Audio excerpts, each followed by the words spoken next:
Yes, guys, welcome back to the channel. Match 5 is done. We're now fast approaching match 6. As ever, guys, if you are liking the content, please like, subscribe, and set yourself up for those little notifications.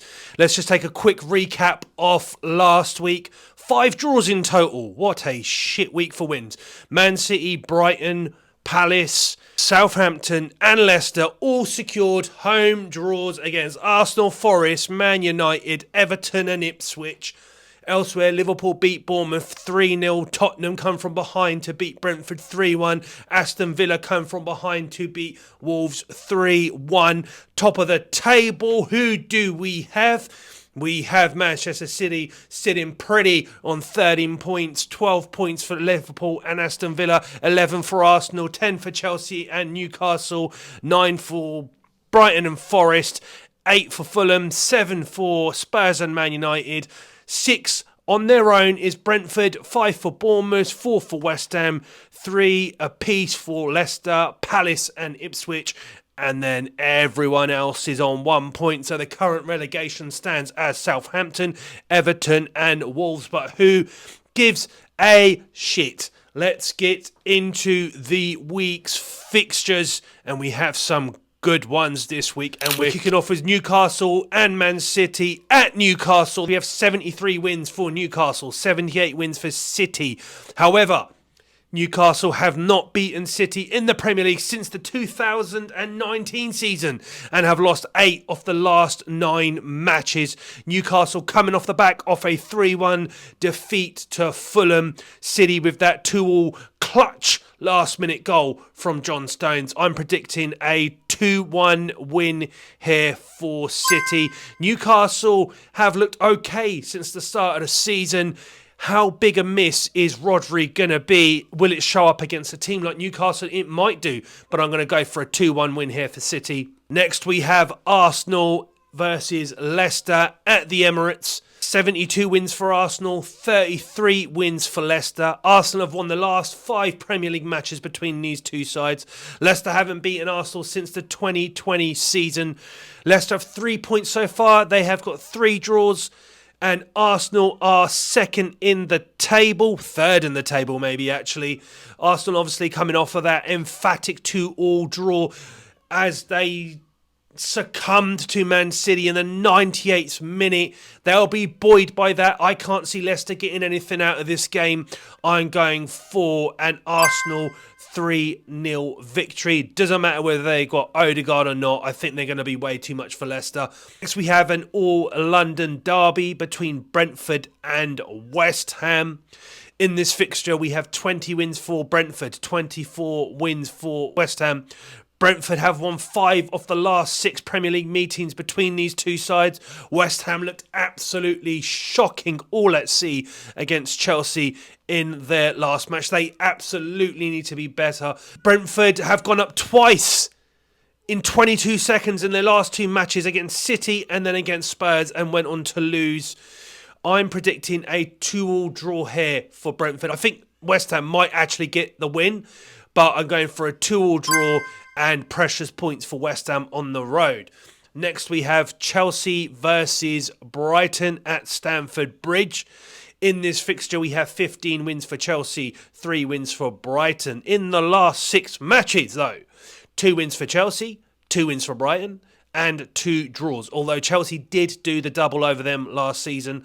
Both have made a good start to the season. Brighton are just below Chelsea in the league standings at the moment, although they are undefeated. But of course, Chelsea's only loss has come at the hands of Manchester City. Chelsea looked very good against West Ham in their 3-0 victory. Nicholas Jackson, for all the shit that was going on during the summer with Is Osimhen, very, very good this season. He's kicked off in good style. I'm going for a 2-1 win for Chelsea, but just about. I do think there is something ticking there at Chelsea, and Enzo Maresca's got them playing very good football. Moises Caicedo up against his former club looked an absolute monster against West Ham on the weekend. Next we have Everton versus Palace at Goodison Park. In this fixture we have 26 wins for Everton, 15 wins for Palace. Everton unbeaten in the Premier League since 2021 against Palace. Neither team has won a game yet. Everton have taken the lead in their last 3 games and have gone on to drop points, including 2-0 leads that they had that they dropped to 3-2. Palace looked okay against Man United. They did have their keeper to thank to keep them in the game. I think this might be the week that Everton finally pick up a win, and I'm going for a 2-1 home win for Everton. Next, we have Forest versus Fulham, the 2 surprise packages for me so far this season. I tell you who has shocked me the most is Adama Traore, who's absolutely tore up Newcastle's defence in their last game. 33 wins for Forest, 45 wins for Fulham. Forest have lost 3 off the last 4 Premier League games against Fulham. Both have had a good start to the season, and Forest are still unbeaten. 2-2 draw against Brighton this weekend. They look very good. Fulham look very good. I'm going for a 2-2 draw. Forest are playing at home. Think that might give them an advantage, but Fulham just look very good. Next, we have Wolves versus Liverpool at Wolves. 37 wins for Wolves, 61 wins for Liverpool. Wolves have only beaten Liverpool once in the last 15 meetings between these two sides. It's insane. Liverpool have started the season off very good. They had that obviously little blip to Forest where they lost 1-0 at home. But apart from that, they look fantastic. Diaz looks on absolutely top form. Nunez got an absolutely beautiful goal against Bournemouth, and I expect them to continue with that. This is going to be a very long, hard season for Wolves, I imagine. They've let their best players go in Neto and Kilman, and they didn't really replace them with anyone of significance. I'm going for a 3-0 away win for Liverpool, especially with there being no European matches this week. Liverpool get a 4 weeks rest and will come and smash Wolves apart. So we have Ipswich versus Aston Villa.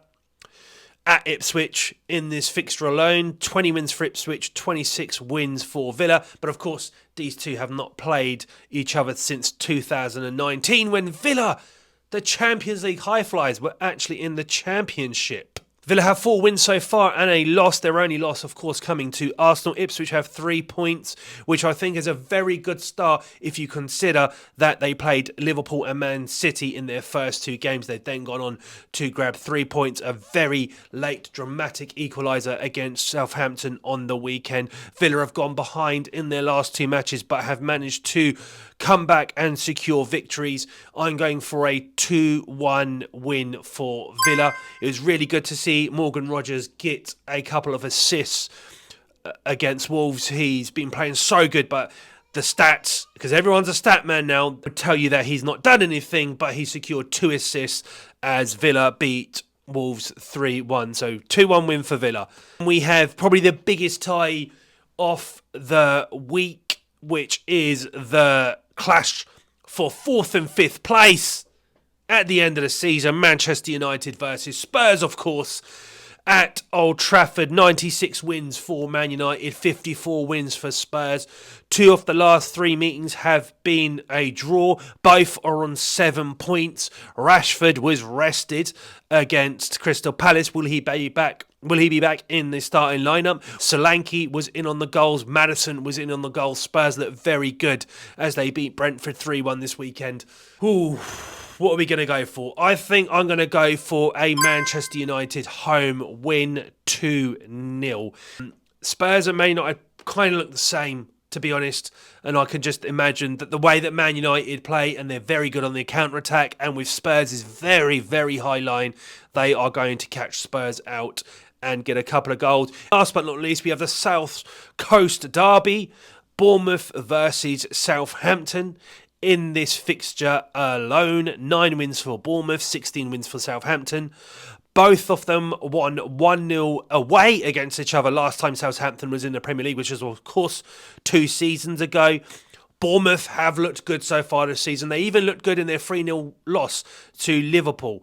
and Southampton less good. Russell Martin has swore he will die on his sword. He is not changing the way that Southampton are going to approach the Premier League, and I feel like that's going to be a big mistake. But we all saw what happened to Vincent Kompany. He ended up at Bayern Munich, so don't be surprised to see Russell Martin at Man United, Barcelona or Real Madrid next season after Southampton get relegated. Of course, I am joking. But anyways, I'm going to go for a 2-0 win for Bournemouth.